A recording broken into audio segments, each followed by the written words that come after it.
Le Burkina Faso a plus de 2 décennies de mise en œuvre de la décentralisation.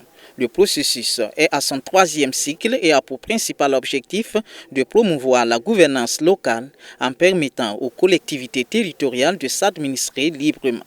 Cette vision implique un transfert de compétences et de ressources financières à ces collectivités. Après plusieurs années d'opérationnalisation de ce processus de transfert, une étude est menée par le Centre d'information, de formation et d'études sur le budget Sifoweb sur l'effectivité de cette politique. De 2009 à 2019, plus de 212 milliards ont été mis à la disposition des communes. Et de façon progressive, nous sommes allés de 2 ministères en 2009 à une dizaine de ministères en 2019, pour dire qu'il y a des efforts qui sont faits.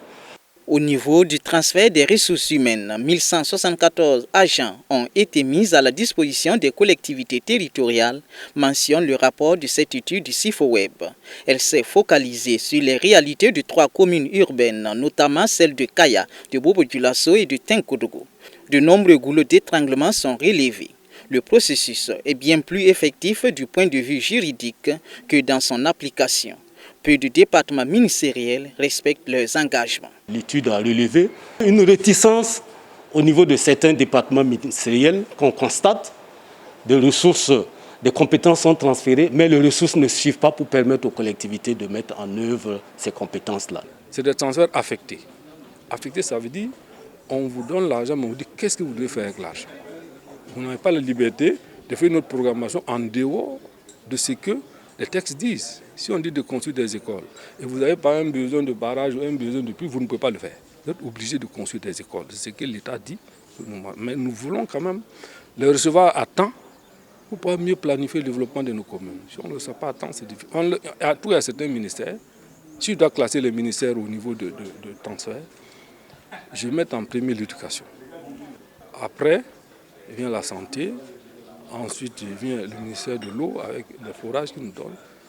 Et le ministère de la jeunesse, de la culture. Voilà les 5 ministères qui nous avons les transferts effectifs pour pouvoir, en tout cas, les autres ministères, infrastructure, environnement, on ne reçoit pas de, c'est eux-mêmes qui exécutent à partir centrale. Sur 11 blocs de transfert régulier de ressources financières, la commune de Bobo-Dioulasso, par exemple, ne reçoit que le transfert de 6 blocs et celle de Kaya 5.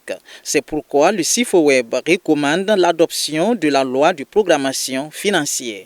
L'étude a proposé qu'il y ait une accélération dans l'élaboration de la loi de programmation financière qui va permettre une prévisibilité des ressources à mettre à la disposition des collectivités territoriales. C'est également de voir en sorte que le principe de subsidiarité soit respecté.